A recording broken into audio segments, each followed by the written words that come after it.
Hi అండి. Welcome back to our channel పన్నీ and mom. ఎలా ఉన్నారు అందరూ? నేను చాలా బాగున్నానండి. ఈరోజు రెసిపీ ఏంటా అనుకుంటున్నారా? ఒక నాన్ వెజ్ పచ్చడి రెసిపీతో మీ ముందుకు వచ్చేసాను. యూట్యూబ్ ఓపెన్ చేస్తే చాలు మోస్ట్ ట్రెండింగ్ టాపిక్ అంటే ఈ నాన్ వెజ్ పికిల్సే కదా.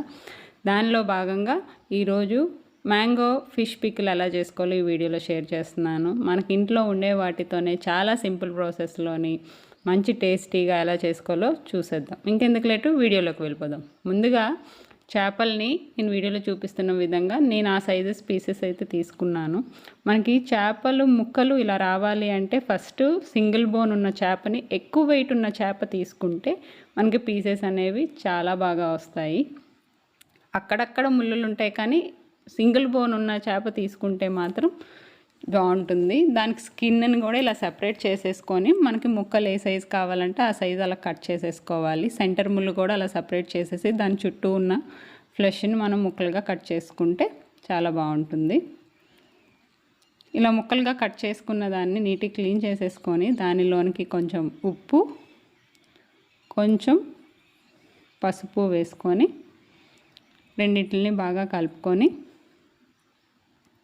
దానిలోనికి ఒక స్పూన్ కార్న్ఫ్లోర్ వేసుకుంటున్నాను. ఈ కార్న్ఫ్లోర్ వల్ల ఏంటంటే మనకి ఫిష్ అనేది తొందరగా కుక్ అయి విడిపోతుంది కదా, అలా అవ్వకుండా ఉండడానికి ఇది హెల్ప్ అవుతుంది. మిక్స్ చేసుకున్న తర్వాత ప్యాన్లో ఆయిల్ వేసుకొని, మరీ ఓవర్ ఆయిల్ ఏం అవసరం లేదు, ఆయిల్ వేసుకొని ఆయిల్ హీట్ అయిన తర్వాత మనం ముందుగా రెడీ చేసుకున్న చేప ముక్కల్ని సపరేట్ ఒకటిగా వేసుకోవాలి. చాలా తక్కువ టైంలోని మంచి టేస్టీగా చేసుకోవచ్చండి ఇంట్లో మనకునే వాటితోనే. అన్నిటినీ వేసుకొని సిమ్ టు మీడియం ఫ్లేమ్ పెట్టుకొని మాత్రమే ఫ్రై చేసుకోవాలి. ఎక్కువ డిస్టర్బ్ చేయకూడదు, ఎందుకంటే చేప చాలా సెన్సిటివ్ కాబట్టి తొందరగా విడిపోతుంది. సో లైట్గా మిక్స్ చేసుకొని ఒక సైడ్ కొంచెం రోస్ట్ అయ్యింది అన్ని తర్వాత లైట్గా మిక్స్ చేసుకోండి. Maximum non stick pan use చేయడానికి ట్రై చేయండి, ఎందుకంటే మనకి అంటుకోకుండా నీట్గా వస్తాయి పీసెస్ కూడా. అలా సిమ్ టు మీడియం ఫ్లేమ్లోని ఆ ముక్కలన్నీ కూడా కొంచెం గోల్డెన్ బ్రౌన్ వచ్చే కలర్ వరకు ఫ్రై చేసుకున్న తర్వాత నేను వీడియోలో చూపిస్తున్న విధంగా ఆ ముక్కలన్నింటినీ కూడా ప్యాన్కి సైడ్కి సపరేట్ చేసేసి దానిలోనికి 1.5 స్పూన్ అల్లం వెల్లుల్లి పేస్ట్ వేసుకుంటున్నాను. ఈ పేస్ట్ అనేది బాగా ఫ్రై అవ్వాలి, దానిలోని పచ్చివాసన పోయేంత వరకు ఫ్రై చేయాలి.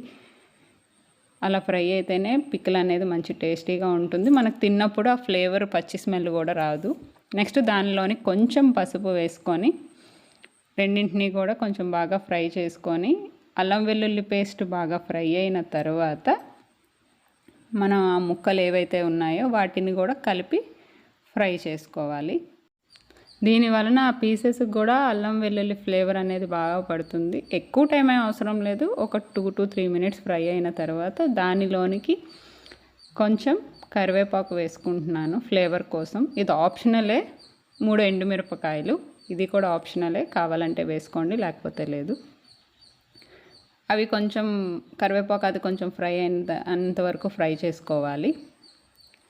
ఫ్రై అయిపోయిన తర్వాత దానిలోనికి 1 కప్పు మామిడి ముక్కలు, నేను ముక్కల్ని చాలా చిన్న పీసెస్గా కట్ చేసి వేసుకుంటున్నాను. మీకు సైజ్ అనేది మీ ఇష్టంగా కట్ చేసుకోండి. ఇలా చేసుకుంటే ఏంటంటే మనం తినే ప్రతి బైట్లో కూడా ఒక పీస్ వచ్చేటట్టు బాగుంటుంది.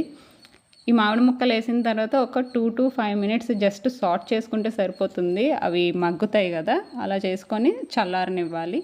ఇంకా పచ్చడి చల్లగా అయిపోయిన తర్వాత దానిలోనికి ఉప్పు, ఒక 3 స్పూన్ల కారం వేసుకుంటున్నాను. కారం, ఒక 3/4 spoon garam masala powder, 3/4 spoon ధనియా పౌడర్, దానిలోని కొంచెం కసూరి మేతి వేసుకొని అన్ని మసాలా అంతా కూడా పీసెస్కి బాగా పట్టేటట్టు కలుపుకోవాలి. యాక్చువల్గా ఆయిల్ చూసారా ఫ్రై చేసినప్పుడు అంత ఉంది, తర్వాత అంతా పీసెస్ అబ్జర్వ్ చేసుకుంది కాబట్టి నేను ఓవర్ నైట్ అలా వదిలేసాను. దాని నుండి ఏమైనా ఆయిల్ రిలీజ్ అవుతుందేమో అని ఓవర్ నైట్ అలాగా చేసేసిన తర్వాత వదిలేసి నెక్స్ట్ డే చూసేసరికి ఇలా వచ్చింది. నాకు ఇంకా ఆయిల్ కొంచెం తక్కువ అనిపించి ఆయిల్ని కొంచెం హీట్ చేసి వేసుకుంటున్నాను. దీనివల్ల మనకు కొంచెం గ్రేవీ అనేది వస్తుంది. ఒక 2 days రెస్ట్ ఇచ్చి తింటే ఇంకా అద్భుతమే. చాలా టేస్టీగా ఉందండి. ఇంట్లోనే ఈజీగా తక్కువ ఖర్చుతో మనం ఇలా పచ్చడిని చేసుకుంటే హ్యాపీగా ఎంజాయ్ చేసేసుకోవచ్చు. ఈవెన్ పీస్ కూడా చూసారా, అసలు ఏమీ గట్టిగా లేకుండా చాలా సాఫ్ట్గానే అనిపిస్తుంది. కొంచెం ఎక్కువ వెయిట్ ఉన్న ఫిష్ తీసుకుంటే ఏంటంటే మనకి ముళ్ళులు లేకుండా తినేటప్పుడు ఈవెన్ పిల్లలు కూడా ఈజీగా తినేయగలుగుతారు. దీన్ని ఒక గ్లాస్ జార్లో వేసుకొని మనం స్టోర్ చేసుకుంటే ఎప్పుడు కావాలంటే అప్పుడు హ్యాపీగా ఎంజాయ్ చేసేసేయచ్చు. ఇదండి కంప్లీట్ మామిడికాయ కాంబినేషన్లోని ఫిష్ పికిల్. వీడియో నచ్చిందా? నచ్చితే ప్లీజ్ వీడియోని లైక్ చేయండి, షేర్ చేయండి, సబ్స్క్రైబ్ చేయండి. మరిన్ని రెసిపీస్తో మీ ముందుకు వచ్చేస్తాను. లైక్ చేయడం మాత్రం మర్చిపోవద్దు. Please subscribe. Thanks for watching the video.